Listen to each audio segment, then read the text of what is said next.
ಆಕಾಶವಾಣಿ ಮೈಸೂರು.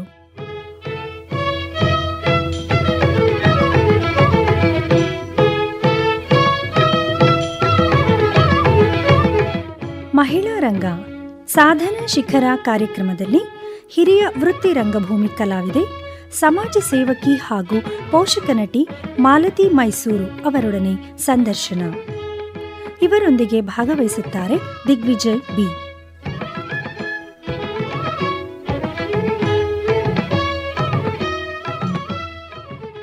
ಕೇಳುಗರಿಗೆಲ್ಲ ನಮಸ್ಕಾರ. ಇಂದಿನ ಮಹಿಳಾ ರಂಗ ಕಾರ್ಯಕ್ರಮಕ್ಕೆ ನಿಮ್ಮೆಲ್ಲರಿಗೂ ಆತ್ಮೀಯವಾದಂಥ ಸ್ವಾಗತ. ಇಂದಿನ ಈ ಕಾರ್ಯಕ್ರಮದಲ್ಲಿ ಸಾಧನಾ ಶಿಖರ ಅನ್ನುವ ಕಾರ್ಯಕ್ರಮವನ್ನು ಕೇಳ್ತಾ ಇದ್ದೀರಿ. ಸಾಧನಾ ಶಿಖರದಲ್ಲಿ ಪ್ರತಿ ವಾರ ವಿಭಿನ್ನ ವಿಶಿಷ್ಟ ವ್ಯಕ್ತಿಗಳನ್ನ ಪರಿಚಯ ಮಾಡಿಕೊಡ್ತಾ ಇರ್ತೀವಿ. ನೀವು ಯೋಚನೆ ಮಾಡ್ತಾ ಇರ್ತೀರಿ, ಇವತ್ತಿನ ಈ ಕಾರ್ಯಕ್ರಮದಲ್ಲಿ ಯಾರು ಭಾಗವಹಿಸ್ತಾ ಇರ್ತಾರೆ ಅನ್ನುವ ಕುತೂಹಲ ನಿಮಗೆ. ನಮಗೂ ಕೂಡ ಬಹಳ ಕುತೂಹಲ ಇದೆ ಅವ್ರನ್ನ ಪರಿಚಯ ಮಾಡಿಸ್ಕೊಳ್ಳಿಕ್ಕೆ. ಅವರು ಚಲನಚಿತ್ರ ಹಾಗೂ ಧಾರಾವಾಹಿಗಳಲ್ಲಿ, ವೃತ್ತಿ ರಂಗಭೂಮಿಗಳಲ್ಲಿ ನಟಿಸಿ ಇತ್ತೀಚೆಗೆ ಹಿರಿಯ ಪೋಷಕ ನಟಿಯಾಗಿ ಕೂಡ ಕಾರ್ಯವನ್ನು ನಿರ್ವಹಿಸ್ತಾ ಇದ್ದಾರೆ. ಅವರೇ ನಮ್ಮ ಮೈಸೂರಿನವರು ಅಂತ ಹೇಳಲಿಕ್ಕೆ ಬಹಳ ಖುಷಿ ಆಗುತ್ತೆ. ಮಾಲತಿ ಮೈಸೂರು ಅವರು. ಅವ್ರನ್ನ ಕಾರ್ಯಕ್ರಮಕ್ಕೆ ಸ್ವಾಗತ ಕೋರ್ತಾ ಕಾರ್ಯಕ್ರಮವನ್ನು ಆರಂಭ ಮಾಡ್ತೀನಿ. ಮೇಡಮ್ ನಮಸ್ಕಾರ, ಕಾರ್ಯಕ್ರಮ ಸ್ವಾಗತ.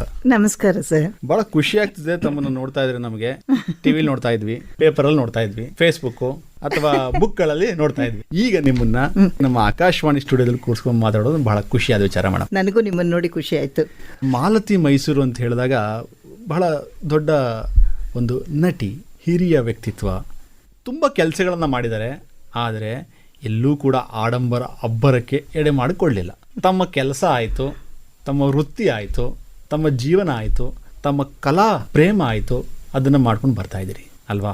ಹೌದು. ಓಕೆ ಮೇಡಮ್, ತಾವು 1962ರಲ್ಲಿ ವೃತ್ತಿ ರಂಗಭೂಮಿಗೆ ಬಾಲನಟಿಯಾಗಿ ಬಂದ್ರಿ, ಹೌದಾ? ಹೌದು ಸರ್. ಓಕೆ, ಈಗ ನಿಮ್ಮ ಮಾತುಗಳನ್ನು ನಮ್ಮ ಕೇಳುಗರು ಕೇಳಲಿಕ್ಕೆ ಕಾಯ್ತಾ ಇದ್ದಾರೆ. ಶುರು ಮಾಡಿ ಮೇಡಮ್. ನಾನು ಬಾಲನಟಿ ಇರುವಾಗ ಅಂದರೆ 62ನೇ ಇಸ್ವಿನಲ್ಲೇ ಅಲ್ಲಿ ಇಲ್ಲಿ ನಾಟಕಗಳು ಮಾಡ್ತಿದ್ರಲ್ಲ, ಅವಾಗೆಲ್ಲ ಹೋಗಿ ನಾನು ಅವ್ರ ಜೊತೆ ಡ್ಯಾನ್ಸ್ ಮಾಡಬೇಕು ಅನ್ನೋ ಒಂದು ಹಂಬಲ ಇತ್ತು. ಆಗ ನಮ್ಮ ಮನೇಲಿ ಯಾರು ಇಷ್ಟಪಡ್ತಿರ್ಲಿಲ್ಲ. ಅವ್ರು ಕಣ್ ತಪ್ಪಿಸಿ ಹೋಗಿ ನಾನಲ್ಲಿ ಅವರೆಲ್ಲ ಗೋಗರ್ಕೊಂಡು ನನಗೆ ಒಂದು ಡ್ಯಾನ್ಸ್ಗೆ ಅವಕಾಶ ಕೊಡಿ ಅಂತ ಕೇಳಿ, ರಾತ್ರಿ 10:30 ನಾಟಕ ಶುರು ಆದರೆ ಬೆಳಗಿನ ಜಾವ 6 ಗಂಟೆಗೆ ಬಿಡ್ತಿತ್ತು. ಕೂತ್ಕೋ, ನಾವು ಕರಿತೀವಿ ಅನ್ನೋರು ಕೂತಿರ್ತಿದ್ವಿ. ಆದರೆ ಬೆಳಗ್ಗೆ 4 ಗಂಟೆ ತನಕ ತುಗುಡ್ಸ್ಕೊಂತ ಕೂತು ಮತ್ತೆ ಎಚ್ಚರ ಆದ ಕೂಡಲೇ ಮತ್ತೆ ಅವ್ರಿಗೆ ನನಗೆ ಕೊಡಿ ಅವಕಾಶ ಅಂದಾಗ ಅವ್ರು 5 ಗಂಟೆಗೋ 5:15ಗೋ ಕೊಡ್ತಿದ್ರು. ಅವಾಗ ಹೆಂಗೆ ಹೋಗ್ತಿದ್ದೆ ಹಂಗೆ ಹೋಗಿ ಲಿಫ್ಟಿಕ್ಕು ಒಂದಿಷ್ಟು ಕೆನ್ನೆಗೆಲ್ಲ ಕೆಂಪು ಹಚ್ಚಿಸ್ಕೊಂಡು ಡ್ಯಾನ್ಸ್ ಮಾಡಿ ಮನೆಗೆ ಬರ್ತಿದ್ದೆ. ಮನೆಗೆ ಬಂದ್ಮೇಲೆ ಚೆನ್ನಾಗಿ ಹೊಡಿತಿದ್ರು. ಮೇಡಮ್, ಅಂದ್ರೆ ಯಾವ ಊರಿನವ್ರಾಗಾದ್ರೆ?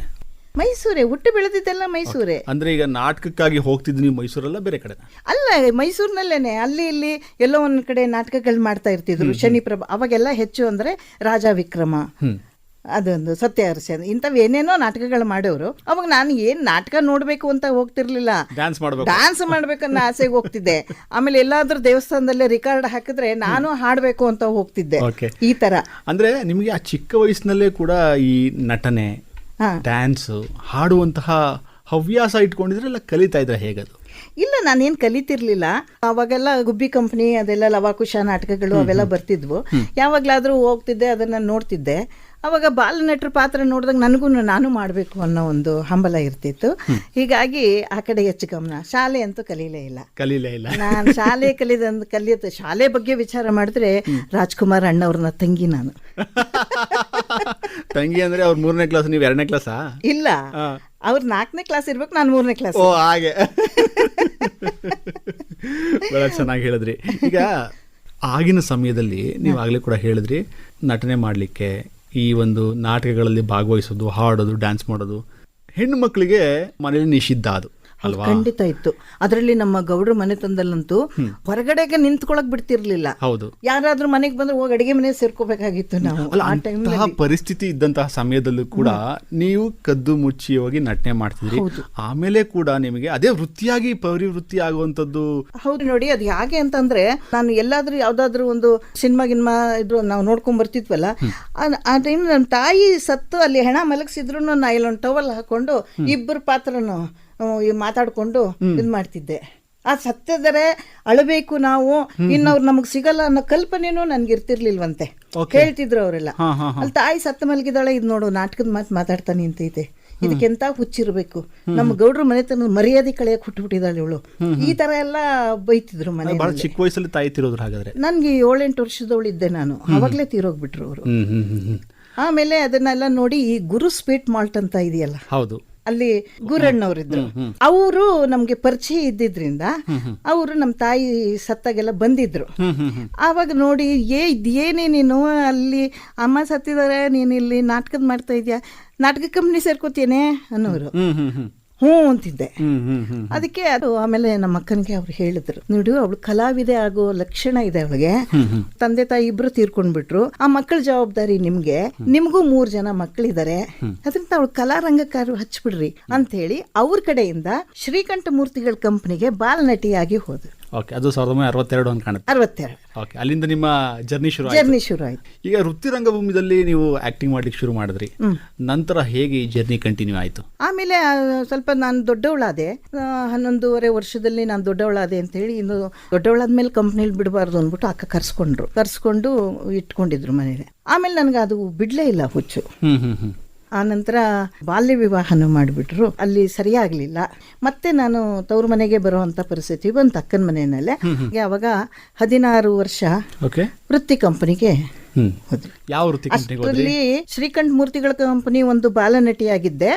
ಆಮೇಲೆ ಸ್ತ್ರೀ ನಾಟಕ ಮಂಡಳಿ ಆರ್ ನಾಗರತ್ನಮ್ಮ ಅಂತ ಹೇಳಿ ಭೀಮನ್ ಪಾತ್ರ, ಕಂಸನ್ ಪಾತ್ರ ಎಲ್ಲ ಮಾಡ್ತಾ ಇದ್ರು, ಈಗ ಅವ್ರಿಲ್ಲ. ಅವ್ರ ಕಂಪನಿನಲ್ಲಿ ಬಾಲಪಾತ್ರ ಮಾಡಿದ್ದೆ. ಆಮೇಲೆ ನನ್ಗೆ 16ನೇ ವಯಸ್ಸು, ಅಂದ್ರೆ 74ನೇ ಇಸ್ವಿಯಲ್ಲಿ ನಾನು ಉತ್ತರ ಕರ್ನಾಟಕದಲ್ಲಿ ಶಾರದಾ ಸಂಗೀತ ನಾಟಕ ಮಂಡಳಿ ಅಂತ ಇತ್ತು, ಆ ಕಂಪನಿಗೆ ನಾನು ಹೋದೆ. ಆ ನಂತರ ನಾನು ಎಲ್ಲಾ ಪಾತ್ರಗಳು, ಹೀರೋಯಿನ್ ಆಗಿರ್ಬೋದು, ವಿಲನ್ ಆಗಿರ್ಬೋದು, ಕಾಮಿಡಿ, ಇಂಥದ್ದೆಲ್ಲ ಪಾತ್ರಗಳಿಗೆ ನಾನಲ್ಲಿ ಉಳ್ಕೊಂಡೆ. ವೃತ್ತಿ ರಂಗಭೂಮಿಯಲ್ಲಿ ತಮ್ಮ ಒಂದು ಜರ್ನಿ ಶುರು ಆಯ್ತು ಅಲ್ವಾ? ಶುರು ಆಗ್ತಾ ಆಗ್ತಾ ಆಗ್ತಾ ಒಂದೊಳ್ಳೆಯ ಒಂದು ನಟನೆ ಮಾಡ್ಲಿಕ್ಕೆ ಕಲ್ತ್ರಿ, ಆರಂಭ ಮಾಡಿದ್ರಿ. ಮಾಸ್ಟರ್ ಹಿರಣ್ಯ ಅವ್ರ ಕಂಪನಿಯಲ್ಲಿ ಮಾಡಿದೆ. ಆಮೇಲೆ ಹುಚ್ಚೇಶ್ವರ ನಾಟ್ಯ ಸಂಘ ಕಮತಿಗೆಯಲ್ಲಿ 77ರಿಂದ ಕಾಯಂ ಉಳ್ಕೊಂಡೆ. ಗುಬ್ಬಿಲೂ ಆಕ್ಟ್ ಮಾಡಿದಿರಾ? ಇಲ್ಲ, ಗುಬ್ಬಿ ಕಂಪನಿಯಲ್ಲಿ ಇರ್ಲಿಲ್ಲ. ಶಾರದಾ ಕಂಪನಿ, ಮಾಸ್ಟರ್ ಹಿರಣ್ಯ ಅವ್ರ ಕಂಪನಿ, ಆಮೇಲೆ ಅರ್ಶಿನ್ಗೋಡಿ ಕಮತಿಗೆ ಅವ್ರ ಕಂಪನಿ. ಓಕೆ. ಮತ್ತೆ ಈ ವೃತ್ತಿ ರಂಗಭೂಮಿಯಲ್ಲಿ ಆಕ್ಟ್ ಮಾಡ್ತಾ ಮಾಡ್ತಾ ತಾವು ಚಲನಚಿತ್ರಕ್ಕೂ ಬರ್ಲಿಕ್ಕೆ ಶುರು ಆಯ್ತು. ಹೇಗೆ, ಯಾವಾಗ? ಅದು ನಮ್ದು ಕಂಪನಿ ನಿಂತು ಅದಕ್ಕಿಂತ ಮೊದಲೇನೆ ಸಿನಿಮಾ ನಟರನ್ನೆಲ್ಲ ನಾವು ಕಂಪನಿ ಕರೆಸ್ತಿದ್ವಿ ಡ್ರಾಮಾದಲ್ಲಿ ಪಾತ್ರಕ್ಕೆ. ಅವ್ರ ಜೊತೆನಲ್ಲಿ ಡ್ರಾಮಾದಲ್ಲಿ ಪಾತ್ರ ಮಾಡ್ತಿದ್ದೆ. ಉದಯ ಕುಮಾರ್ ಆಗಿರ್ಬೋದು, ಕಲ್ಯಾಣ್ ಕುಮಾರ್ ಅವರಾಗಿರ್ಬೋದು, ಸುಂದರ ಕೃಷ್ಣ ಅರಸವರು, ಇವ್ರನ್ನೆಲ್ಲ ಕರೆಸಿ ಅವ್ರ ಜೊತೆನಲ್ಲೇ ನಾನು ಪಾತ್ರ ಮಾಡ್ತಿದ್ದೆ ಜೋಡಿಯಾಗಿ. ಆವಾಗ ಎಲ್ಲರೂ ನನ್ನ ಸಿನಿಮಾಕ್ ಬರಬಾರ್ದ ನೀನು ಅಂತ ಎಲ್ಲ ಅಂತಿದ್ರು. ಆದ್ರೆ ನಾನು ಮನೆಯವ್ರನ್ನ ಕೇಳಿದೆ, ಏನ್ರಿ ಕರಿತಾ ಇದಾರೆ, ಹೋಗ್ಬೋದು, ನಿನ್ನಿಷ್ಟ ಅಂದ್ರು. ಹೋಗುವಂತ ಅಂದಿಲ್ಲ, ನಿನ್ನಿಷ್ಟ ಅಂದಿದ್ದಾರೆ. ಈಗ ನನ್ನ ಇಷ್ಟದಂತೆ ನಾನೇನಾದ್ರೂ ಈ ಕಡೆಗೆ ಬಂದಾಗ ನಾ ಎತ್ತರ ಬೆಳೆದ್ರೆ ನನಗೆ ಬೆಲೆ ಸಿಗುತ್ತೆ. ಅಕಸ್ಮಾತ್ ನಾನು ಎತ್ತರಕ್ಕೆ ಹೋಗ್ಲಿಲ್ಲ ಅಂದ್ರೆ ನಿನ್ನಿಷ್ಟ ಅಂತಿದ್ದೆ, ನೀವು ಹೋದೆ ಅಂದು ನನ್ಗೆ ಇದಕ್ಕಿಂತ ಬೆಲೆ ಕಡಿಮೆ ಆಗಿ ನಾನು ವಾಪಸ್ಸು ಕಂಪನಿಗೆ ಬಂದ್ರೆ ನನಗೆ ಬೆಲೆ ಉಳಿಯಲ್ಲ, ಅದಕ್ಕೆ ಬೇಡ, ಎಲ್ಲ ಅಲ್ಲಿ ಮಾಡಿದ್ರು ಕಲೆನೆ, ಇಲ್ಲಿದ್ರು ಕಲೆನೆ ಅಂದ್ಬಿಟ್ಟು ನಾನು ಅಲ್ಲಿ ಉಳ್ಕೊಂಡೆ, ಹೋಗ್ಲಿಲ್ಲ. ಆಮೇಲೆ ನಮ್ಮ ಕಂಪನಿ ನಿಂತ ಮೇಲೆ ನಾನು ಇಲ್ಲಿ ಮೈಸೂರಿಗೆ ಬಂದೆ. ಅವಾಗ ನನಗೆ ಕೆಲವು ಕಡೆ ಗುಡಿಹಳ್ಳಿ ನಾಗರಾಜ್ ಅವರು ಅಂತ ಇದ್ರು ಪತ್ರಕರ್ತರವರು, ಈಗಿಲ್ಲ ಅವರು ಕೆಲವು ಕಡೆ ಪರಿಚಯ ಮಾಡಿಸಿದ್ರು. ನೀವು ಇವರು ಒಳ್ಳೆ ಆರ್ಟಿಸ್ಟು, ಈಗ ಅವ್ರ ಕಂಪ್ನಿ ನಿಂತಿದೆ, ಹೀಗಾಗಿ ಖಾಲಿ ಇದ್ರೆ ಒಂದೊಂದು ಅವಕಾಶಗಳು ಕೊಡ್ಬೋದು ನೀವು ಅಂತ. ಎಸ್ ನಾರಾಯಣ್ ಅವರು, ನಾಗಾಭರಣ ಅವರು, ಬಿ ಸುರೇಶ್ ಅವರು, ಈ ತರ ಆ ಒಂದು ಇದ್ರೊಳಗೆಲ್ಲ ಅವಕಾಶಗಳು ಸಿಕ್ತು. ಯಾವ ಚಲನಚಿತ್ರಗಳಲ್ಲಿ ನಟನೆ ಮಾಡಿದ್ರಿ ಮೇಡಮ್? ತುಂಬಾ ಮಾಡಿದ್ದೀನಿ. ನನಗೆ ಸ್ವಲ್ಪ ನೆನಪಿರೋದು ಅಂತಂದ್ರೆ ಮೈ ಆಟೋಗ್ರಾಫ್ನಲ್ಲಿ ಸುದೀಪ್ ಅವರ ತಾಯಿ ರೋಲ್ ಮಾಡಿದ್ದೀನಿ, ಶ್ರೀನಿವಾಸ ಮೂರ್ತಿ ಅವರ ಹೆಂಡತಿ ರೋಲು. ಆಮೇಲೆ ಮೊನ್ನೆ ಯಜಮಾನ ಅಂತ ದರ್ಶನ್ ಅವರ ಅಜ್ಜಿ ರೋಲ್ ಮಾಡಿದ್ದೆ. ಆಮೇಲೆ ಮಗ್ಗಿನ ಜಡೆ ಅಂತ ಹೇಳಿ ರಾಮದಾಸ್ ನಾಯ್ಡು ಅವರು ಮಾಡಿದ್ರು. ಅದರಲ್ಲಿ ನಿರ್ದೇಶಕರ ಸಂಘದಿಂದ ಉತ್ತಮ ತಾಯಿ ಪಾತ್ರಕ್ಕೆ ಅಂತ ಹೇಳಿ ಅವಾರ್ಡ್ ಬಂತು. ಮತ್ತೆ 4 ತಂತಿ ಅಂತ ಅದು ಸೀರಿಯಲ್ಗಳು ಅವೆಲ್ಲ ಮಾಡ್ಕೊಂಡೆ. ತುಂಬಾ ಮಾಡಿದ್ದೀನಿ. ವಿಷ್ಣುವರ್ಧನ್ ಸರ್ ಅವ್ರದ್ರಲ್ಲೂ ಮಾಡಿದ್ದೀನಿ. ಸಿರಿವಂತದ್ರಲ್ಲಿ ಅವ್ರ ತಾಯಿ, ರಾಜನರಸಿಂಹ, ಹೃದಯವಂತ, ಈ ತರ ಕೆಲವು ಸಿನಿಮಾಗಳಲ್ಲಿ ಮಾಡಿದ್ದೀನಿ. ಬಹಳ ಇದೆ. ಈಗ ನೀವು ನೆನಪಾಗ್ತಿರೋದು ಕೆಲವು ಮಾತ್ರ ಅಲ್ಲ, ಯಾಕೆಂದ್ರೆ ನೀವು ವೃತ್ತಿ ರಂಗಭೂಮಿಯಲ್ಲಿ ಆಕ್ಟ್ ಮಾಡ್ತಾ ಮಾಡ್ತಾ ಮೇನ್ ಸ್ಟ್ರೀಮಿಗೆ ಬಂದು, ಅಂದ್ರೆ ಚಲನಚಿತ್ರಕ್ಕೆ ಯಾರಾದ್ರೂ ಕೂಡ ಈಗ ವೃತ್ತಿ ರಂಗಭೂಮಿಯಲ್ಲಿ ಆಕ್ಟ್ ಮಾಡ್ತಾ ಮಾಡ್ತಾ ಅವರ ಕಲ್ಪನೆನೇ ನಾನು ನಟನಾಗಬೇಕು, ನಟಿ ಆಗ್ಬೇಕು ಅಂತ ಕಲ್ಪನೆ. ಈ ಒಂದು ರಂಗಭೂಮಿಯಲ್ಲೇ ಇತ್ಕೊಂಡು ಅದು ನಿಂತೋದ ಮೇಲೆ ನಂತರ ಆಕ್ಟಿಂಗ್ ಮಾಡ್ಲಿಕ್ಕೆ ಬಂದ್ರಿ. ಮುಂಚೆನೆ ಬಂದ್ಬಿಟ್ಟಿದ್ರೆ ಇನ್ನು ಟಾಪಲ್ಲಿ ಹೋಗ್ಬಿಡ್ತಿದ್ರೋ ಏನೋ ಗೊತ್ತಿಲ್ಲ. ಎಲ್ಲದಕ್ಕೂ ಒಂದು ಟೈಮ್ ಅಂತ ಇರುತ್ತೆ ಹೌದು ಅಲ್ವಾ. ಖಂಡಿತ. ನಾವು ಕಷ್ಟ ಪಡ್ಬೇಕಾದ್ರೂ ಅದು ಒಂದು ಟೈಮ್ ಇರುತ್ತೆ. ನಾವು ಮುಂದೆ ಚೆನ್ನಾಗಿ ಜೀವನ ನಡೆಸುವಂತ ಟೈಮ್ ಬರುತ್ತೆ. ಅದು ಹೇಳಕ್ಕಾಗಲ್ಲ ಯಾವಾಗ ಯಾವ ಟೈಮ್ ಬರುತ್ತೆ ಅಂತ. ಕಾಲ ಹೇಗೆ ಬರುತ್ತೆ ಹಾಗೆ ನಾವು ಅಡ್ಜಸ್ಟ್ ಆಗ್ತಾ ಹೋಗ್ಬೇಕು. ಹೀಗಾಗಿ ತುಂಬಾ ಕಷ್ಟಗಳು ಅನುಭವಿಸಿದೀವಿ. ಆದ್ರೆ ಕಲಾವಿದರಿಗೆ ಮಾತ್ರ ಸಾಧ್ಯ ಕಷ್ಟಗಳನ್ನೆಲ್ಲ ಮರೆಯೋದಕ್ಕೆ. ಯಾಕಂತ ಅಂದ್ರೆ ನಾವು ಪಾತ್ರ ಮಾಡುವಾಗ ಜನಗಳು ನಮ್ಮ ಪಾತ್ರನ ಮೆಚ್ಚಿ ಚಪ್ಪಾಳೆ ಹೊಡೆದ ಕೂಡಲೇ ನಮ್ಮ ಕಷ್ಟಗಳೆಲ್ಲ ಮರ್ತು ಹೋಗ್ಬಿಡುತ್ತೆ, ಖುಷಿ ಕೊಟ್ಬಿಡುತ್ತೆ ಅದು. ಯಾಕೆ ಅಂತಂದ್ರೆ ಯಾವುದೇ ಕ್ಷೇತ್ರ ಆಗ್ಬೋದು, ಕಷ್ಟ ಖಂಡಿತ ಇದ್ದೇ ಇರುತ್ತೆ. ಆದ್ರೆ ನಿಮ್ಮ ಒಂದು ಕೆಲಸಕ್ಕೆ ಒಂದು ಒಳ್ಳೆ ಅಪ್ರಿಸಿಯೇಷನ್ ಸಿಕ್ಕಾಗ ಆ ಕಷ್ಟಗಳು ಮರ್ತೋಗ್ಬಿಡುತ್ತೆ. ಯಾವುದೇ ಕ್ಷೇತ್ರ ಆಗ್ಬೋದು. ನಟನೆಯಲ್ಲಿ ನಿಮ್ಗೆ ಆಕ್ಚುಲಿ ಅದು ಅವಕಾಶ ಜಾಸ್ತಿ. ಹೌದು, ಯಾಕೆಂದ್ರೆ ಗುರುತಿಸೋದು ಜಾಸ್ತಿ ಅಲ್ವಾ. ಜನ ಗುರುತಿಸ್ತಾರೆ, ನಿಮ್ಮನ್ನ ಸ್ಕ್ರೀನ್ ಮೇಲೆ ನೋಡ್ತಾರೆ ಅಥವಾ ರಂಗಭೂಮಿಯ ಮೇನ್ ವೇದಿಕೆಯಲ್ಲಿ ನೋಡಿದಾಗ ಓ ಇವರು ಅಂತ ಹೇಳಿ ಗುರುತಿಸ್ತಾರಲ್ಲ. ಒಂದು 10 ಜನ ಗುರುತಿಸಿದ್ರೆ ಸಾಕು. ಆ ಅವಕಾಶ ಇರುವಂತದ್ದು ನಮ್ಮ ಜೀವನ ಹೇಗೆ ಅಂದ್ರೆ ಒಂಥರ ಊದ್ಬತ್ತಿ ಇದ್ದಾಗೆ. ಕಲಾವಿದರ ಜೀವನ ಊದ್ಬತ್ತಿನ ಹೆಚ್ಚಿಡ್ತೀವಿ, ಅದು ಎಲ್ಲಾ ಕಡೆ ಸುವಾಸನೆ ಕೊಡುತ್ತೆ. ಆ ಜನಗಳೇನ್ ಮಾಡ್ತಾರೆ, ಆ ಸುವಾಸನೆ ಅಷ್ಟೇ ತಗೋತಿರ್ತಾರೆ, ಅದು ತನ್ನನ್ನ ತಾನು ಸುಟ್ಕೊಂಡು ಬೂದಿ ಚೆಲ್ತಾ ಇರ್ತದಲ್ಲ, ಆ ಕಡೆ ಯಾರಿಗೂ ಗಮನ ಇರಲ್ಲ ಅಲ್ವಾ. ಹಾಗೆ ನಮ್ಮ ಜೀವನ ಖಂಡಿತ. ಕಲಾವಿದರಿಗೆ ಅಲ್ಲ, ಆ ಒಂದು ಕಾಲ ಇತ್ತು, ಈಗ ಆ ಕಾಲ ಬದಲಾಗಿದೆ ಅಲ್ವಾ. ಬದಲಾಗಿದೆ, ಹೌದೌದು. ವೃತ್ತಿ ರಂಗಭೂಮಿ ಆಯ್ತು, ಚಲನಚಿತ್ರ ಆಯ್ತು, ಈಗ ಧಾರಾವಾಹಿಗಳು ನಟಿಸಿದಿರಿ, ನಟಿಸ್ತಾ ಇದ್ದೀರಿ ಕೂಡ. ಹೌದು, ಆ ಜರ್ನಿ ಬಗ್ಗೆ ಮಾತಾಡ್ಬೋದಾ? ಮಾತಾಡ್ಬೋದು. ಆ ಟೈಮ್ನಲ್ಲಿ ನಮಗೆ ನಾಟಕಕ್ಕೆ ತುಂಬಾ ಬೆಲೆ ಇತ್ತು. ಆದರೆ ಇದು ವೃತ್ತಿ ರಂಗಭೂಮಿ ಇದು ಮಾತ್ರ ಮೊದಲಿಂದನೂ ಅದು ಜನಪದ ಇದರಿಂದನೂ ಇದ್ದೇ ಇತ್ತು. ಆಮೇಲೆ ಈ ಸಿನಿಮಾ ಎಲ್ಲ ಶುರು ಆದ್ಮೇಲೆ ಒಂದು ಕಾಲ್ ಭಾಗ ಕಡಿಮೆ ಆಯ್ತು. ಹೌದು, ನಾಟಕಗಳು. ಆ ನಂತರ ಸೀರಿಯಲ್ ಶುರು ಆದ್ಮೇಲೆ ಅರ್ಧ ಭಾಗ ಕಡಿಮೆ ಆಯ್ತು. ಈಗ ಕೈಯಲ್ಲಿ ಮೊಬೈಲ್ ಬಂದ ಮೇಲಂತೂ ಇನ್ನೊಂದು ಕಾಲ್ ಭಾಗ ಉಳಿದಿದೆ. ಅದನ್ನ ಹವ್ಯಾಸಿ ತಂಡದವರಾಗಿರ್ಬೋದು, ನಮ್ಮ ಇದನ್ನ ರಂಗಭೂಮಿ ಬಿಡಕ್ ಆಗೋದೇ ಇಲ್ಲ, ಇದ್ರಲ್ಲೇ ನಮ್ಮ ಜೀವನ ಅಂತ ಕಲಿತಾ ಇರೋರು ಅದನ್ನ ಉಳಿಸ್ಕೊಂಡು ಹೊರಟಿದ್ದಾರೆ, ಕಲೆ ಅನ್ನೋದನ್ನ. ಅಂದ್ರೆ ಕಲೆಗೆ ಬೇಸ್ ರಂಗಭೂಮಿನೇ ಅಲ್ವಾ. ಹೌದು, ರಂಗಭೂಮಿ ಇಲ್ಲದೆ ನಾವು ಬೇರೆ ಕಲ್ಪನೆ ಮಾಡ್ಕೊಳ್ಳಿಕ್ ಸಾಧ್ಯವಿಲ್ಲ. ರಂಗಭೂಮಿ ಈಗ ನೋಡಿ, ನಾವು ಸಿನಿಮಾದಲ್ಲಿ ಸೀರಿಯಲ್ ನಲ್ಲಿ ಪಾತ್ರ ಮಾಡಿದಾಗ ಅವ್ರು ಹೇಳ್ಕೊಟ್ಟಿದ್ದನ್ನ ನಾವು ಮಾತಾಡ್ತೀವಿ ಅಲ್ವಾ, ಆಗಿಂದಾಗೆ ಹೇಳ್ಕೊಡ್ತಿರ್ತಾರೆ, ನಾವು ಮಾತಾಡ್ತೀವಿ. ಆದ್ರೆ ರಂಗಭೂಮಿನಲ್ಲಿ ಫುಲ್ಲು ನಾವೆಲ್ಲ ಕಲಿತು ಸ್ಟೇಜ್ ಮೇಲೆ ಒಂದ್ಸಲ ಬಂದ್ರೆ ಅರ್ಧ ಗಂಟೆ ಡೈಲಾಗ್ ಇದ್ರೂ ನಾವು ಮಾತಾಡಿ ಅವ್ರ ಕಡೆಯಿಂದ ಚಪ್ಪಾಳೆ ತಗೋಬೇಕು. ಅಲ್ಲಿ ಒಂದು ಡೈಲಾಗ್ ತಪ್ಪಕ್ಕಾಗಲ್ಲ, ಯಾರು ಹೇಳ್ಕೊಡಕ್ಕೂ ಇರಲ್ಲ ಅವಾಗ. ಅಂದ್ರೆ ನಾವು ಪೂರ್ತಿ ಮನನ ಮಾಡ್ಕೊಂಡಿರ್ಬೇಕು, ಆ ಕಡೆನೇ ಗಮನ ಕೊಟ್ಟಿರ್ಬೇಕು. ನಮ್ಮ ಪಾತ್ರ ಚೆನ್ನಾಗಿತ್ತು, ಚೆನ್ನಾಗಿ ಮಾಡ್ತಿದ್ರೆ ಚಪ್ಪಾಳೆ ಹೊಡಿತಾರೆ, ಇಲ್ಲ ಅಂದ್ರೆ ಎಲ್ಲಿಂದ ಕರ್ಕೊಂಬಂದ್ರೆ ಕಳಿಸ್ರಿ ಅವ್ರನ್ನ ಅಂತಾರೆ. ಬಹಳ ಒಳ್ಳೆ ಮಾತು ಹೇಳಿದ್ರಿ. ಅಂದ್ರೆ ಲೈವ್ ಅಲ್ಲಿ ಅಲ್ವಾ, ಈಗ ಲೈವ್ ಶೋ. ಲೈವ್ ನಮ್ಗೆಲ್ಲ ಅವಾಗಲೇ ಗೊತ್ತಾಗ್ಬಿಡುತ್ತೆ ನಮ್ಮ ಪಾತ್ರ ಇಷ್ಟಪಡ್ತಾ ಇದ್ದಾರೆ, ಚಪ್ಪಾಳೆ ಹೊಡೆದ್ರು. ನಮ್ಮ ಪಾತ್ರ, ನಮ್ದು ವಿಲನ್ ಪಾತ್ರ ಇದ್ರೆ ಚಪ್ಪಲಿ ಹೊಡಿತಾರೆ, ವಿಚಾರ ಮಾಡ್ತಾರೆ ಯಾರು ಅದು ಅಂತ. ನಾನು ಹೊಡಿಸ್ಕೊಂಡಿದ್ದೀನಿ. ವಿಲನ್ ಪಾತ್ರ ಮಾಡುವಾಗ ನನ್ನ ನಾದ್ನಿಗೆ ಕಾಲ್ನಲ್ಲಿ ಒದಿತೀನಿ, ಅವಳು ಆ ಕಡೆಗೆ ಬೀಳ್ತಾಳೆ, ತಕ್ಷಣ ಚಪ್ಪಲ್ ಬಂದು ನನ್ನ ಮೇಲೆ ಬೀಳುತ್ತೆ. ಅಂದ್ರೆ ಅದು ಇನ್ವಾಲ್ವ್ಮೆಂಟ್. ಅದೇ ನನಗೆ ಖುಷಿ.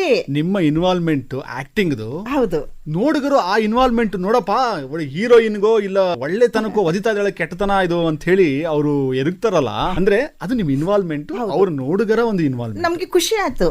ಯಾಕೆ ಅಂತ ಅಂದ್ರೆ ನನ್ನ ಪಾತ್ರ ಅವ್ರಿಗೆ ಆ ಮೈಂಡ್ ಆ ತರ ತರಿಸ್ತಲ್ಲ ಅಂತ ನಮ್ಗೆ ಖುಷಿ ಆಯ್ತು. ಆಮೇಲೆ ಕೊನೆಯಲ್ಲಿ ನಾಟಕ ಮುಗಿದ ಮೇಲೆ ಬಂದು, ಅಮ್ಮ ನಮಸ್ಕಾರ ಅಮ್ಮ, ಸಾರಿ ಅಮ್ಮ, ನಾನು ಪಾತ್ರ ನೋಡ್ತಾ ನನಗೆ ತುಂಬಾ ಸಿಟ್ಟು ಬಂದ್ಬಿಡ್ತು ನಿಮ್ಮ ಮೇಲೆ, ನಾದ್ನಿಗೆ ಅಷ್ಟು ಹಿಂಸೆ ಕೊಡ್ತಿದ್ದು, ನಾನು ದಯವಿಟ್ಟು ನನ್ನ ಕ್ಷಮಿಸ್ಬಿಡಿ ಅಂದ್ಬಿಟ್ಟು ಚಪ್ಪಲಿ ಇಸ್ಕೊಂಡೋದು, ನಂಗೆ ತುಂಬಾ ಖುಷಿ ಆಯ್ತು ಅಂತಂದ್ರೆ. ಈಗ ನೀವು ಹೇಳಿದಂತ ಮಾತುಗಳು ನಾವು ಕೇಳ್ತಾ ಇದ್ರೆ ನಮ್ಗೆ ಕಣ್ಣು ಕಟ್ತಂಗೆ ಆಗ್ತಾ ಇದೆ. ಉತ್ತರ ಕರ್ನಾಟಕದಲ್ಲಿ ಜಾತ್ರೆ ಕ್ಯಾಂಪ್ ನಲ್ಲಿ ಆದ್ರೆ ಏನು ಅಂದ್ರೆ ನಾಟಕದಿಂದಾನೇ ಸಮಾಜ ಸುಧಾರಣೆ ಮಾಡ್ತಿತ್ತು. ಹೌದು, ಆತರ ಸಾಹಿತ್ಯಗಳು ಬರ್ತಿದ್ವು ಅವಾಗ. ಅವಾಗ ಈ ಕಾಮಿಡಿ ಆಗಿರ್ಬೋದು, ಒಂದು ಸಿನಿಮಾ ಹಾಡಾಗಿರ್ಬೋದು, ಇದೆಲ್ಲ ಊಟದ ಜೊತೆ ಉಪ್ಪಿನಕಾಯಿ ತರ ಬಳಸ್ತಿದ್ರು. ಸ್ಟೋರಿನ ಮುಖ್ಯ ಆ ತರ ಇರ್ತಿತ್ತು. ಇವಾಗ ಜನಗಳಿಗೆ ಯಾಕೆ ಬೇಕೋ ಆ ತರ ಮಾಡ್ತಾರೆ, ಆದ್ರೆ ಕಲೆ ಉಳಿಸ್ಕೊಂಡು ಬಂದಿದ್ದಾರೆ. ಅಲ್ಲ, ನಾವು ಆಗ್ಲೇ ಕೂಡ ಹೇಳಿದಾಗೇನೆ ರಂಗಭೂಮಿಯ ಕಲೆ ಖಂಡಿತ ನಶಿಸೋದಂತೂ ಇಲ್ಲ, ಅಲ್ವೇ ಇಲ್ಲ. ಯಾಕೆಂದ್ರೆ ಅದು ಬೇರಲ್ವಾ, ನಮ್ಮ ನಟನೆಯ, ನಮ್ಮ ನಾಡಿನ ಸೊಗಡಿನ ಬೇರೆ ಅದು. ನೀವ್ ಹೇಳಿದ್ರಿ ಬಹಳಷ್ಟು ನಟರು ಕೂಡ ಇದಾರೆ, ಅವರು ಕೂಡ ನಟಿಸಿದವ್ರೇನೆ, ಕೂಡ ಆಕ್ಟ್ ಮಾಡಿದವ್ರೇನೆ, ಫ್ರೀ ಸಿಕ್ಕಿದ್ರೆ ಆಕ್ಟ್ ಮಾಡಿ ಕೂಡ ಬರ್ತಾರೆ. ಯಾಕೆಂದ್ರೆ ಅದು ಆ ಶಕ್ತಿ ಇದೆಯಲ್ಲ, ನಿಮ್ಮನ್ನ ಗಟ್ಟಿತನ ಮಾಡಲಿಕ್ಕೆ, ಆ ರಂಗಭೂಮಿ ಇನ್ನೂ ಇದೆ. ಈಗ ನೋಡಿ ನಮ್ದು ರಂಗಭೂಮಿಯಲ್ಲಿ ಮಾಡಿದ ಸರ್ವಿಸ್ ಇನ್ನೂ ನನ್ನ ತಲೆಯಿಂದ ಹೋಗಲ್ಲ. ಬೇಕಾದಂಗೆ ಸಿನಿಮಾಗಳು ಸಿಗ್ತವೆ, ಸೀರಿಯಲ್ ಸಿಗ್ತದೆ. ನಾನು ಖಾಲಿನೇ ಇರಲ್ಲ, ನಾನು ಉದ್ಯೋಗ ಮಾಡ್ತಾನೆ ಇರ್ತೀನಿ. ಆದ್ರೂ ನನ್ನ ರಂಗಭೂಮಿ ಇದು ಹೋಗಲ್ಲ ನನ್ಗೆ. ಅದಕ್ಕೆ ನಾನೇನ್ ಮಾಡ್ತೀನಿ, ನಾನೇ ನಾಟಕ ಬರೆದುಕೊಂಡು ಒಂದೆರಡು ಮೂರು ಕಲಿಬೇಕು ಅಂತ ಇಂಟ್ರೆಸ್ಟ್ ಇರೋಂಥ ಹುಡುಗರನ್ನ ತಗೊಂಡು ಅವ್ರಿಗೆ ಪ್ರಾಕ್ಟೀಸ್ ಕೊಟ್ಟು ಅವ್ರನ್ನೆಲ್ಲ ಅನಾಥಾಶ್ರಮ, ವೃದ್ಧಾಶ್ರಮಗಳಿಗೆ ಹೋಗಿ ಅವ್ರಿಗೆಲ್ಲ 1 ಗಂಟೆ ಸಾಂಸ್ಕೃತಿಕ ಕಾರ್ಯಕ್ರಮಗಳು ಮಾಡಿ ಅವ್ರಿಗೆ ಮನಸ್ಸಿಗೆ ಚಿಂತೆ ದೂರ ಆಗಿ ಖುಷಿಯಿಂದ ಇರೋ ರೀತಿ ಮಾಡ್ತಿರ್ತೀನಿ. ನೋಡಿ, ಇದರ ಮುಖಾಂತರ ನಮ್ಗೆ ಅರ್ಥ ಆಯ್ತು, ನೀವು ನಾಟಕವನ್ನು ರಚನೆ ಕೂಡ ಮಾಡಿದಿರಿ ಅಂತ ಆಯ್ತು. ಹೌದು ಹೌದು. ಯಾಕೆಂತಂದ್ರೆ ಈಗ ನಾವು ಮೊದ್ಲಿನ ತರ ನಾಟಕಗಳು ಮಾಡ್ಕೊಂತ ಹೋದ್ರೆ ಈಗಿನ ಹುಡುಗರಿಗೆ ಅದು ಸರಿ ಇದೆ ಅನ್ಸಲ್ಲ. ಅದಕ್ಕೆ ನಾವೇನ್ ಮಾಡಿದ್ದೇವೆ, ಹುಡುಗರು ನೋಡೋ ಅಂಥದ್ದು ಇರಬೇಕು, ಸಮಾಜ ಸುಧಾರಣೆ ಆಗಿರ್ಬೇಕು, ಮಕ್ಕಳು ತಂದೆ ತಾಯಿ ಕಷ್ಟಗಳು ಏನಿದೆ ಅನ್ನೋದನ್ನ ಅರ್ಥ ಮಾಡಿಕೊಂಡು ಜೀವನ ನಡೆಸ್ಕೊಂಡು ಹೋಗ್ಬೇಕು, ತಂದೆ ತಾಯಿನ ಪ್ರೀತಿಯಿಂದ ಕಾಣಬೇಕು. ಅವರು ಈ ತರ ತಮ್ಮ ಜೀವನ ಯಾವ ರೀತಿ ಸುಧಾರಿಸ್ಕೋಬೇಕು ಅನ್ನೋ ರೀತಿ ಒಂದು ಬರವಣಿಗೆ ಮಾಡಿಕೊಂಡು ಅದನ್ನ ಕಾಲೇಜ್ಗಳಿಗೆ ಹೋಗಿ ನಾವು ಮಾಡಿರ್ತೀನಿ. ಅಮ್ಮ ಎಂದರೆ ಸಾಕೆ ಅಂತ ಒಂದು, ಆ ಒಂದು ಕ್ಷಣ ಅಂತ ಒಂದು, 2 ಮಾಡ್ಕೊಂಡಿದ್ದೀನಿ. ನನ್ಗೇನಲ್ಲಿ ತಡಿಪ ನಾವು ನಾಟಕ ಮಾಡಬೇಕಾದ್ರೆ ವೃತ್ತಿ ರಂಗಭೂಮಿಯಲ್ಲಿ ಫುಲ್ ಲೈಟ್ ಬೇಕು, ಸೀನ್ರಿಗಳು ಬೇಕು, ಮ್ಯೂಸಿಕ್ ಬೇಕು, ಇದೆಲ್ಲ ಏನೂ ಇಲ್ಲ ನಂದು. ಕಾಲೇಜ್ಗಳಲ್ಲಿ ಮಾಡಬೇಕಾದ್ರೆ ಸಾಕು, ಒಂದು ದೊಡ್ಡ ರೂಮ್ನಲ್ಲಿ ಹುಡುಗರು ಮುಂದೆ ಕೂತಿರ್ತಾರೆ, ಇಲ್ಲೊಂದು ನಮ್ದು ಬ್ಯಾನರ್ ಹಾಕೊಂಡಿರ್ತೀನಿ ಗೋಡೆಗೆ, ನಿಂತ್ಕೊಂಡು ಹಂಗೆ ಒಂದು ಮೈಕ್ ಸಿಕ್ಕಿದ್ರೆ ಸಾಕು. ಯಾರು ಯಾವುದು ಕೇಳಕ್ ಹೋಗಲ್ಲ. ಮ್ಯೂಸಿಕ್ ಇಲ್ಲ ಅನ್ನೋರು ಯಾರು ಇಲ್ಲ, ಸೀನ್ರಿ ಇಲ್ಲ ಅನ್ನೋರು ಯಾರು ಇಲ್ಲ. ಆದ್ರೆ ಅಂಥದ್ರಲ್ಲಿ ಸಮಾಜ ಸುಧಾರಣೆ ಮಾಡುವಂತ ಕೆಲಸಕ್ಕೆ, ಆಮೇಲೆ ಕಲಾವಿದರನ್ನ ಹುಟ್ಟು ಹಾಕುವಂತ ಕೆಲಸಕ್ಕೆ ಕೈ ಹಾಕೊಂಡಿದ್ದೀನಿ. ನಟನೆಯಿಂದ ಸಮಾಜ ಸುಧಾರಣೆ ಆಗುವ ತನಕ ತಮ್ಮ ಕೆಲಸ ಇನ್ನು ನಿರಂತರವಾಗಿ ನಡೀತಾ ಇದೆ. ಹೌದ್ರಿ, ಮಕ್ಕಳಿಗೆ ಈಗ ಪುಸ್ತಕ ಕೊಟ್ಬಿಟ್ಟು ಓದಿ ಸುಧಾರಿಸ್ಕೋ ಅಂತ ಅಂದ್ರೆ ಓದೋದಿಲ್ಲ. ಮನೆಯಲ್ಲಿ ನಾವು ಹಿರಿಯರು ಏನ್ ಮಾಡ್ತೀವಿ ಅನ್ನೋದನ್ನ ನೋಡ್ಕೊಂಡು ಅದ್ರ ಕೂಡ ಹೊರಟಿರ್ತಾರ ಅವರು. ಅವ್ರು ಅದನ್ನ ಮಾಡ್ತಿದ್ರು, ನಾವು ಹಂಗೆ ಮಾಡ್ತೀವಿ, ಈ ತರ ಹೋಗ್ತಿರ್ತಾರೆ. ಅದಕ್ಕೆ ನಾವು ಪುಸ್ತಕ ಕೊಡೋದಕ್ಕಿಂತ ನಮ್ದು ಒಂದು ನಟನೆಯಿಂದ ಸಮಾಜ ಸುಧಾರಣೆ ಮಾಡೋಣ. ಖಂಡಿತವಾಗ್ಲು ಅಭಿನಯದಿಂದ, ಮತ್ತೆ ನಾವು ಏನೇ ಕೂಡ ಸ್ಟೇಜ್ ಮೇಲೆ ಆಕ್ಟ್ ಮಾಡೋವಂಥದ್ದು, ತೋರಿಸುವಂಥದ್ದು, ಇಲ್ಲ ಧಾರಾವಾಹಿಗಳು, ಇಲ್ಲ ಚಲನಚಿತ್ರಗಳಲ್ಲಿ ಇಂಪ್ಯಾಕ್ಟ್ ಆಗೋದು ಬಹಳ ಜಲ್ದಿ. ಫ್ಯಾಷನ್ ಅನುಕರಿಸ್ಬಿಡ್ತಾರೆ, ಜಲ್ದಿ ಜೀವನ ಅನುಕರಿಸ್ಕೊಳ್ಳೋದು ಕಷ್ಟ ಆಗ್ತದೆ. ಹಂಗೆ ಚಲನಚಿತ್ರಗಳಿಂದ ಧಾರಾವಾಹಿಗಳು ನಡೆಸ್ತಾ ಇದ್ರಿ, ಈಗಲೂ ಕೂಡ ನಟಿಸ್ತಾ ಇದ್ರಿ? ಈಗಲೂ ಮಾಡ್ತಾ ಇದ್ದೀನಿ. ಸಿನಿಮಾ ಬಂದ್ರು ಮಾಡ್ತೀನಿ, ಸೀರಿಯಲ್ಗಳು ಬಂದ್ರು ಮಾಡ್ತೀನಿ. 2003ರಿಂದ ನಾನು ಈ ಕಡೆಗೆ ಬಂದಿದ್ದು, ಈ ರಂಗಕ್ಕೆ, ಸಿನಿಮಾ ಸೀರಿಯಲ್ಲು ಇದಕ್ಕೆ ಬಂದಿರೋದು ಮಾಡ್ತಿರ್ತೀನಿ. ಅದ್ರ ಮಧ್ಯೆ ಸಮಾಜ ಸೇವೆಗಳು ಏನೋ ಒಂದು. ಈಗ ಅವಾಗೆಲ್ಲ ಸ್ವಲ್ಪ ಕೊರೋನಾ ಬಂದಾಗೆಲ್ಲ ಒಂದಷ್ಟು ಕಿಟ್ಗಳು ಕೊಡಬಹುದು, ಒಂದಿಷ್ಟು ಅಮೌಂಟು ಜನಗಳಿಗೆ. ಏನೋ ನಾನು ದುಡ್ದಿದ್ರಲ್ಲಿ 1/4 ಭಾಗ ನಾನು ಇಟ್ಕೋತೀನಿ, 3/4 ಭಾಗ ಸಮಾಜ ಸೇವೆಗಂತ ಇಟ್ಟು ನಿಮ್ಮ ಕೈಲಾದ ಸಹಾಯವನ್ನ ಖಂಡಿತವಾಗ್ಲೂ ಮಾಡ್ತಾ ಇದ್ದೀರಿ. ಆಮೇಲೆ ಧಾರಾವಾಹಿಗಳಲ್ಲಿ ನಟಿಸ್ತಾ ತಾವು ಚಲನಚಿತ್ರಗಳನ್ನು ನಟಿಸ್ಕೊಂಡು ಹೋಗ್ತೀರಿ. ಈಗ ಆ ಒಂದು ಸಿಚುವೇಶನ್ ನೋಡಿದಾಗ ಈಗಿನ ಧಾರಾವಾಹಿಗಳು ಬಹಳ ಎಳೆತ, ಅಂದರೆ ಲಾಂಗ್ ಸೀರಿಯಲ್ಸ್ ಅಂತೀವಲ್ಲ, ಆ ಥರ ಸೀರಿಯಲ್ಸು, ಅದರಲ್ಲೂ ಕೂಡ ನಟನೆ ಮಾಡಿಬಿಟ್ಟಿದ್ದೀರಿ. ಏನು ವ್ಯತ್ಯಾಸಗಳನ್ನ ಕಾಣ್ತೀರಿ ಈ ಹೊಸತನ ಹಳೆತನ ಅನ್ನೋ? ವ್ಯತ್ಯಾಸಗಳು ಭಾಳ ಕಂಡ್ರು ನಾವೇನು ಮಾಡೋಕ್ಕಾಗಲ್ಲ. ಯಾಕಂದ್ರೆ ನಾವೀಗ ಅವ್ರಿಗೆ ಹೊಂದ್ಕೊಂಡು ನಾವು ಅವ್ರ ಜೊತೆನಲ್ಲೇನೆ ಪಾತ್ರ ಮಾಡಿಕೊಂಡು ಹೋದ್ರೇನೆ ನಮ್ದು ಜೀವನಗಳು ನಡೀತಾ ಇರುತ್ತೆ. ಹಾಗಾಗಿ ನಾವೇನು ಮಾಡೋಕ್ಕಾಗಲ್ಲ. ನನಗೆ ಕೊಡೋ ಪಾತ್ರಗಳೆಲ್ಲ ತುಂಬ ಚೆನ್ನಾಗೇ ಇರುತ್ತೆ, ಒಳ್ಳೆ ಪಾತ್ರಗಳೇ ನಮ್ದು. ಈಗ ಏನು ಸುಧಾರಣೆ, ಮನೆತನದಲ್ಲಿ ಸುಧಾರಣೆ ಆಗುವಂಥ ಒಂದು ಡೈಲಾಗ್ಗಳಿರ್ತದೆ, ಈ ಥರದ್ರಲ್ಲಿ ನಮ್ಗೆ ಒಳ್ಳೆ ಪಾತ್ರಗಳಿದ್ದಾವೆ, ಮಾಡ್ತೀವಿ. ಆದರೂ ಹೇಳಕ್ಕಾಗಲ್ಲ, ಒಂದೊಂದು ಈಗ 5 ಬೆರಳು ಒಂದೇ ಸಮ ಇರಲ್ಲ ಅಲ್ವಾ, ವ್ಯತ್ಯಾಸಗಳಿದ್ದೇ ಇರುತ್ತೆ. ನಾವು ಅದರಲ್ಲಿ ಒಳ್ಳೆತನದ ಏನು ಬೇಕೋ ಅದನ್ನ ಆಯ್ಕೆ ಮಾಡ್ಕೋಬೇಕು. ಖುಷಿ ಕೊಡುತ್ತೆ ತಮಗೆ ಧಾರಾವಾಹಿ ಆಕ್ಟ್ ಮಾಡುವಂಥದ್ದು? ಖುಷಿ ಕೊಡುತ್ತೆ. ಒಂದೊಂದ್ರಲ್ಲಿ ಒಂದೊಂದ್ ಥರ ರೋಲ್ ಇರುತ್ತೆ, ಒಂದೇ ಥರ ಮಾಡಲ್ವಲ್ಲ ನಾವು. ಒಂದ್ರಲ್ಲಿ ವಿಲನ್ ಮಾಡಿರ್ತೀವಿ, ಒಂದ್ರಲ್ಲಿ ಕಾಮಿಡಿ ಮಾಡಿರ್ತೀವಿ, ಒಂದ್ರಲ್ಲಿ ಟ್ರಾಜಿಡಿ ಇರುತ್ತೆ, ಮನೆ ಮುರಿಯೋ ಕೆಲಸಗಳು ಮಾಡ್ತಿರ್ತೀವಿ, ಅದರಲ್ಲಿ ಒಂದು ಗುಡ್ಸೋ ಕೆಲಸಗಳು, ಆಕ್ಟಿಂಗ್. ನಾವ್ ಯಾವ ಮನೇಲಿ ಮುರಿದಿಲ್ಲ. ನಮಗೆ ಕೊಟ್ಟಂತಹ ಪಾತ್ರವನ್ನ ನಾವು ನಿರ್ವಹಿಸುವಂತ ಕೆಲಸ ನಮ್ಮದು. ಕಲಾವಿದರಾಗಿ ಕಲಾವಿದನ ಕೆಲಸ, ಮಹಾರಾಣಿ ಪಾತ್ರ ಕೊಟ್ಟರು ಮಾಡ್ತೀನಿ, ಕಸ ಹೊಡೆಯೊಳ ಪಾತ್ರ ಕೊಟ್ಟರು ಮಾಡ್ತೀವಿ. ಒಟ್ಟಿನಲ್ಲಿ ಏನು, ಕಲೆಗೆ ನಾವು ತೊಡ್ಕೊಂಡಿದ್ದೀನಿ. ನಮ್ ಜೀವ ಇರೋ ತನಕ ಕಲೆನಲ್ಲಿ ಇರಬೇಕು. ಪಾತ್ರ ಮಾಡ್ತಾನೆ ನಮ್ಗೆ ಸಾವು ಬಂದ್ರು ಅಡ್ಡಿ ಇಲ್ಲ, ಈ ತರ ನಮ್ಮ ಕಲ್ಪನೆ. ಅಂದ್ರೆ ಈ ಮಾತುಗಳನ್ನ ಹಿರಿಯ ಕಲಾವಿದರು, ಹಿಂದಿನ ರಂಗಭೂಮಿ ಕಲಾವಿದರು ಮಾತ್ರ ಆಡ್ಲಿಕ್ಕೆ ಸಾಧ್ಯ ನನಗೆ ಗೊತ್ತಿರಂಗೆ. ಯಾಕೆಂದ್ರೆ ಕಲೆಗೆ ಅಷ್ಟು ಬೆಲೆ ಇದೆ ಅಲ್ವಾ? ಹೌದು. ಈಗಿನ ಜನರೇಷನ್ ಹೋಲಿಸಿದ್ರೆ ಕಣ್ಣು ಒತ್ಕೊಂಡು ಕೆಲಸ ಮಾಡ್ತೀರಿ ಅಲ್ವಾ? ಈಗಿನ ಜನರೇಷನ್ ಹಂಗಿಲ್ಲ. ಕೆಲಸ ಆಯ್ತಾ, ಅವ್ರ ಪಾಡಾಯ್ತಾ, ಹೋಗು ಅಷ್ಟೇ ಮುಗೀತು. ಆಗಿನ ಆಹಾರ ಈಗಿಲ್ಲ, ಹೌದು. ಆಗಿನವ್ರ ಶಕ್ತಿ ಈಗಿಲ್ಲ, ಏನು ಮಾಡಕ್ಕಾಗಲ್ಲ. ಇವತ್ತು ನೋಡಿ ನಮಗೆ 16 ವರ್ಷದ ಹುಡುಗಿ ಪಾತ್ರ ಮಾಡು ಅಂತಂದ್ರು ಬೇಕಾದಂಗೆ ಜಿಗ್ದಾಡ್ಕೊಂತ ಮಾಡ್ತೀವಿ.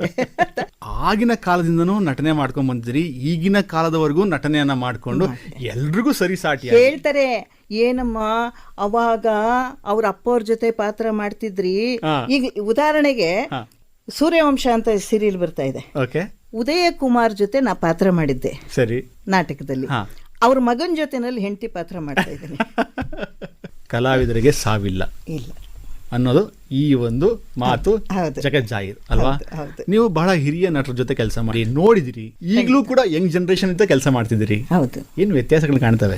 ಏನಿಲ್ಲ, ಖುಷಿಯಿಂದ ಮಾಡಿ. ಆಮೇಲೆ ಇನ್ನೊಂದೇನು ಅಂತಂದ್ರೆ, ಈಗ ನನಗೂ ಈಗ 71 ವಯಸ್ಸು ಮುಗೀತು. ಆದ್ರೆ ಈಗ ನಾನು ಸಾಕಪ್ಪ, ನನ್ಗೆ ಏಜ್ ಆಯ್ತು, ಇನ್ನು ನನ್ಗೆ ಮಾಡಕ್ಕಾಗಲ್ಲ.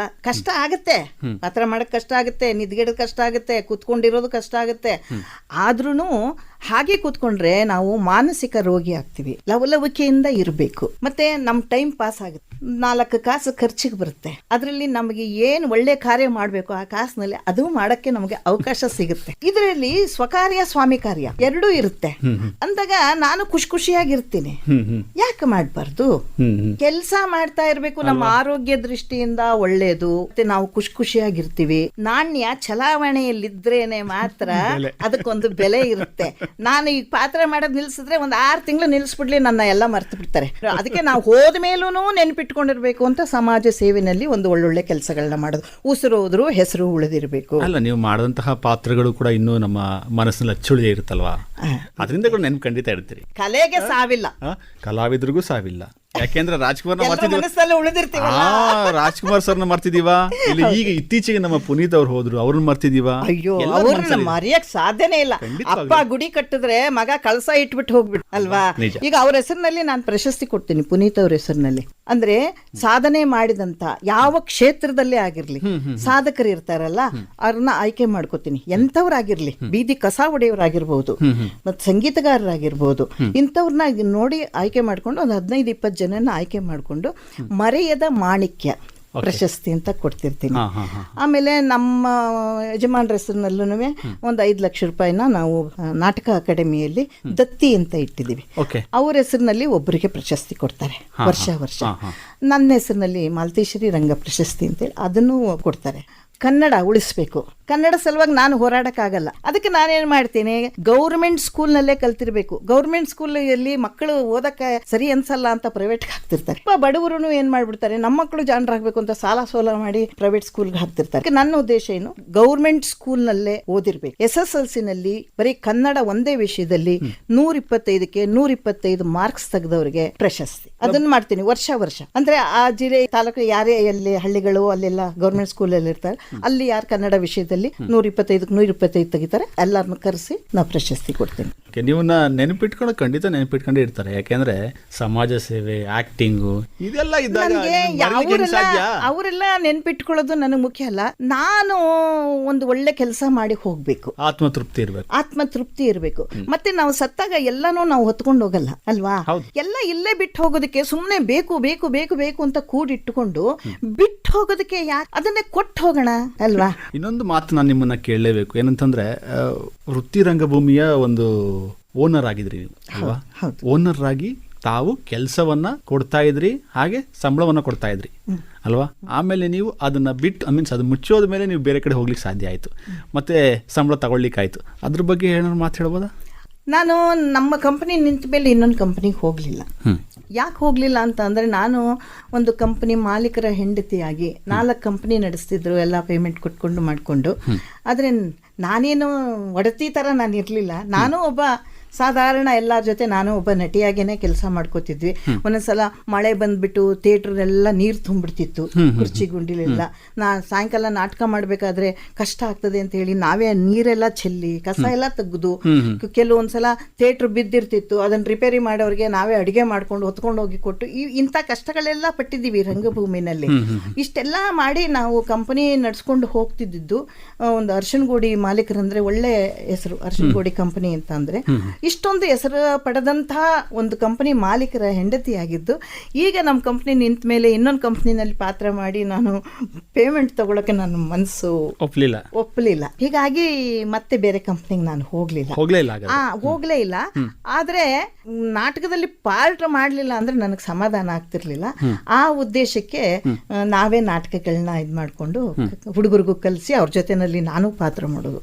ಆದ್ರೆ ಹೆಣ್ಣು ಅವಾಗೆಲ್ಲ ಹುಡುಗಿ ಪಾತ್ರ ಮಾಡ್ತಿದ್ದೆ. ಈಗ ಆತರ ಯಾರು ನೋಡ್ತಾರೆ ನನ್ನನ್ನ? ಅದಕ್ಕೆ ನಾನು ಗಂಡು ಪಾತ್ರ ಮಾಡಿಬಿಟ್ಟು ಬೇರೆ ಎಲ್ಲ ಪಾತ್ರಕ್ಕೂ ಒಬ್ಬೊಬ್ಬರನ್ನ ತಗೊಂಡು ಮಾಡ್ತಿದ್ದೆ. ಸಿಂಧೂರ್ ಲಕ್ಷ್ಮಣ ನಾಟಕ ಮಾಡಿದ್ದೀವಿ, ಲಕ್ಷ್ಮಣನ್ ಪಾತ್ರ ಮಾಡಿದ್ದೆ. ಬಸ್ ಕಂಡಕ್ಟರ್ ನಾಟಕ ಮಾಡ್ತೀವಿ, ಅದ್ರಲ್ಲಿ ಕಂಡಕ್ಟರ್ ಪಾರ್ಟ್. ಈ ತರ ನನಗೆ ಬೇಕಾದ ನಾಟಕಗಳನ್ನ ಕೂರಿಸ್ಕೊಂಡು ಮಾಡ್ಕೋತಾರೆ. ಓಕೆ. ಹಾಗೆ ನೀವು ನಾಟಕಗಳನ್ನು ರಚಿಸ್ತಾ ಇದ್ರಿ, ಆಕ್ಟ್ ಮಾಡ್ತಾ ಇದ್ರಿ. ಕರೋನಾ ಟೈಮಲ್ಲಿ ಒಂದು ಬುಕ್ನು ಕೂಡ ಹೊರತಂದ್ರಿ ಅಂತ ಕಾಣುತ್ತೆ. ಹೌದು. ಅಂದ್ರೆ ನಾನು ಅವಾಗ ಒಬ್ಳೇ ಇದ್ದೆ ಮನೆಯಲ್ಲಿ, ಯಾರು ಇಲ್ಲ. ಒಬ್ಳ ಮಗಳನ್ನ ಮದುವೆ ಮಾಡಿ ಕಳಿಸ್ಬಿಟ್ಟಿದ್ವಿ. ಒಬ್ಳೇ ಇದ್ದಾಗ ಟಿವಿನಲ್ಲಿ ಒಂದೊಂದು ದೃಶ್ಯಗಳು ನೋಡ್ತಿದ್ರೆ ಮನಸ್ಸಿಗೆ ಒಂಥರ ಏನೋ ಆಗ್ತಿತ್ತು. ಮತ್ತೆ ನನಗೆ ಏನೇ ತೊಂದರೆ ಆದರೂ ಯಾರು ಈಗ ನನ್ನನ್ನು ನೋಡ್ಕೊಳಕ್ ಬರೋರು ಇಲ್ಲ. ಈಗ ಎಲ್ಲರೂ ಅಕ್ಕಪಕ್ಕದವರೆಲ್ಲರೂ ಅದಕ್ಕೆ ಹೆದರವ್ರೆ, ಯಾರು ಮನೆಗೆ ಬರ್ತಿರ್ಲಿಲ್ಲ, ಹೋಗ್ತಿರ್ಲಿಲ್ಲ, ಹೊರಗಡೆಯಿಂದ ಏನು ತರಕ್ಕೂ ಆಗ್ತಿರಲಿಲ್ಲ. ಇದೆಲ್ಲ ಇದ್ರೊಳಗೆ ಟಿವಿಲಿ ನೋಡ್ತಿದ್ದೆಲ್ಲ ನೋಡಿಕೊಂಡೆ. ಆಮೇಲೆ ತುಂಬ ಜನ ಕಲಾವಿದರು ತುಂಬ ಇದು ಮಾಡ್ತಿದ್ರು, ಮಾತ್ರೆ ತಗೊಳಕ್ಕೆ ದುಡ್ಡಿಲ್ಲ, ಇದಿಲ್ಲ ಅದಿಲ್ಲ, ಎಲ್ಲ ಕಷ್ಟಗಳು ನೋಡ್ತಿದ್ದೆ. ಅವಾಗ ನನಗೆ ಅನ್ನಿಸ್ತಿತ್ತು, ಏನಪ್ಪ ಇಂಥ ಪರಿಸ್ಥಿತಿನಲ್ಲಿ ಇವತ್ತು ರಾತ್ರಿ ಮಲಗಿದ ಬೆಳಗ್ಗೆ ಹೇಳ್ತೀವಿ ಅನ್ನೋದು ಗ್ಯಾರಂಟಿ ಇಲ್ಲ ಅಂಥೇಳಿ ಬ್ಯಾಂಕ್ನಲ್ಲಿ ಇದ್ದಿದ್ದು ಸ್ವಲ್ಪ ದುಡ್ಡನ್ನ ತೆಗೆದು ಕಲಾವಿದರಿಗೆ ಒಬ್ಬೊಬ್ಬರ ಅಕೌಂಟ್ಗೆ ಒಂದೊಂದು 1,000 ರೂಪಾಯಿ ಹಾಕಂಗೆ ಔಷಧಿ ಖರ್ಚಿಗಾರವಾಗಲಿ. ಯಾರೋ ಅಕ್ಕಿ ಕೊಡ್ತಾರೆ, ಬೇಳೆ ಕೊಡ್ತಾರೆ, ನನಗೂ ಕೊಡ್ತಾ ಇದ್ದಾರೆ, ಅಕ್ಕಿ ಬೇಳೆ ಎಲ್ಲ ಕೊಡ್ತಿದ್ದಾರೆ. ಆದರೆ ತುಂಬ ಅದನ್ನೇ ನಂಬ್ಕೊಂಡಿರೋರಿಗೆ ಒಂದು ಕೈಗೆ ದುಡ್ಡು ಬೇಕಾಗ್ತದೆ ಅಂತ ಹೇಳಿ ಬ್ಯಾಂಕ್ಗಳಿಗೆ ಒಂದಿಷ್ಟು ಅವ್ರವ್ರ ಹೆಸರಿಗೆ 1,000 ರೂಪಾಯಿ ಹಾಕ್ಸೋದು ಮಾಡೋದು ಮಾಡ್ತಿದ್ದೆ. ಅಲ್ಲಿ ಇಲ್ಲಿ ಕಿಟ್ ಕಳಿಸೋದು. ನನಗೆ ಯಾರು ಕಿಟ್ ಕೊಟ್ರೆ ನಾನು ಇಸ್ಕೊಂಬಂದು ಇನ್ನೊಬ್ರಿಗೆ ಕೊಡ್ತಿದ್ದೆ. ಇದನ್ನೆಲ್ಲ ನೋಡಿಕೊಂಡು ಅದನ್ನೆಲ್ಲ ಟಿಪ್ಪಣಿ ಮಾಡ್ಕೊತ ಬರ್ಕೊಂತ ಹೋಗ್ತಾ ಇದ್ದೆ. ಅವಾಗ ಹಿಂದೆ ಹೆಂಗಿತ್ತು, ಮತ್ತೆ ಆವಾಗಿನ ಕಾಲದಲ್ಲಿ ಎಲ್ಲರೂ ಒಂದೇ ಕಡೆ ಕುಟುಂಬದಲ್ಲಿದ್ದು ಬೆಳಗ್ಗೆ ಗಂಡು ಮಕ್ಕಳು ಹೋಗಿ ಕೆಲಸ ಮಾಡ್ಕೊಂಡು ಬರೋರು, ಹೆಣ್ಣು ಮಕ್ಕಳು ಮನೆಯಲ್ಲಿದ್ದು ಮಕ್ಕಳು ನೋಡ್ಕೊಳ್ಳೋರು. ಈಗ ಹಳ್ಳಿಗಳಲ್ಲಿ ಬರೀ ಹಿರಿಯರು ಅಷ್ಟೇ ಇದ್ದಾರೆ, ವಯಸ್ಸಾದವರು. ಬಾಕಿಯವರೆಲ್ಲ ಸಿಟಿ ಸೇರ್ಕೊಂಡ್ರು. ಸಿಟಿನಲ್ಲಿ ಕೊರೋನಾ ಬಂದಾಗ ಯಾವ ರೀತಿ ಹೋದ್ರು ಬಿಟ್ಟು ಇದನ್ನೆಲ್ಲ ತಲೆಯಲ್ಲಿ ಇದು ಮಾಡ್ಕೊಂಡು ಬರ್ದೆ. ಆಮೇಲೆ ನಮ್ಮ ಆ ಟೈಮ್ನಲ್ಲಿ ನನಗೆ ಸುದೀಪ್ ಅವ್ರ ಜೊತೆನಲ್ಲಿ ಮೈ ಆಟೋಗ್ರಾಫ್ ತಾಯಿ ರೋಲ್ ಮಾಡಿದ್ನಲ್ಲ, ಅವ್ರಿಗೆ ಒಂದು ಸ್ವಲ್ಪ ವಿಷಯ ಗೊತ್ತಾಗಿ ರಿಯೂರ್ ರಾಘವೇಂದ್ರ ಅಂತಿದ್ರು. ಅವರು ನಾನೊಬ್ಳೇ ಇದ್ದೀನಿ ಅನ್ನೋ ಪರಿಸ್ಥಿತಿನಲ್ಲಿ ತಿಳಿಸಿದ್ರು ಅಂತ ಕಾಣ್ತದೆ. ಸುದೀಪ್ ಅವರು ಮನೆಗೆ ಎಷ್ಟು ನನಗೆ ಆಹಾರ ಸಾಮಾನುಗಳೆಲ್ಲ ಕಳಿಸ್ಕೊಟ್ರು, 4-5 ತಿಂಗಳಿಗಾಗುವಷ್ಟು ಸಾಮಾನೆಲ್ಲ ಕಳಿಸ್ಕೊಟ್ರು.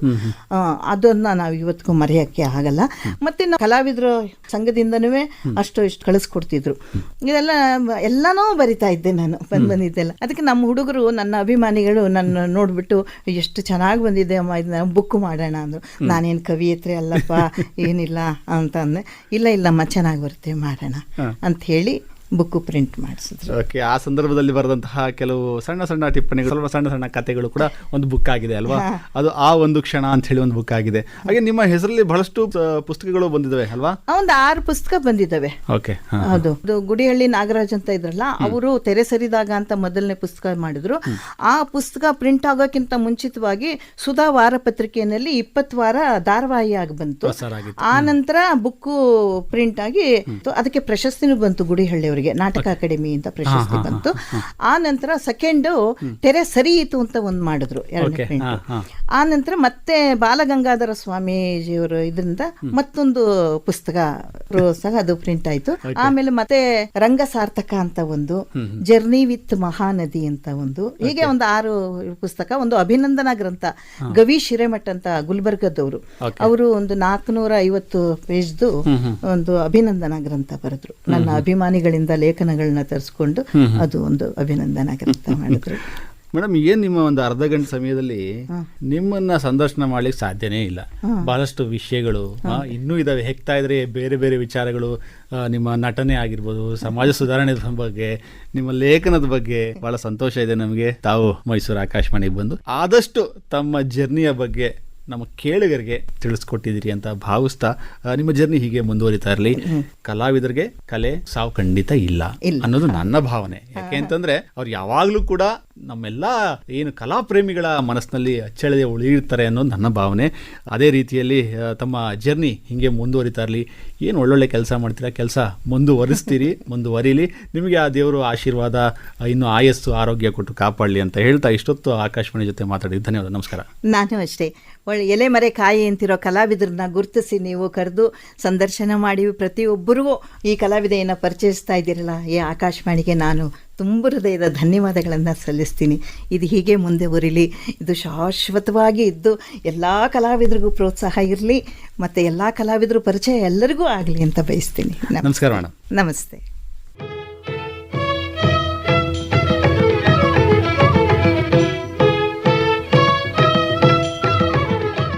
ಸಾಧನಾ ಶಿಖರ ಹಿರಿಯ ವೃತ್ತಿ ರಂಗಭೂಮಿ ಕಲಾವಿದೆ, ಸಮಾಜ ಸೇವಕಿ ಹಾಗೂ ಪೋಷಕ ನಟಿ ಮಾಲತಿ ಅವರೊಂದಿಗೆ ಸಂದರ್ಶನ ಕೇಳಿದಿರಿ. ಇವರೊಂದಿಗೆ ಭಾಗವಹಿಸಿದ್ದವರು ದಿಗ್ವಿಜಯ್ ಬಿ. ಇದು ಇಂದಿನ ಮಹಿಳಾ ರಂಗ.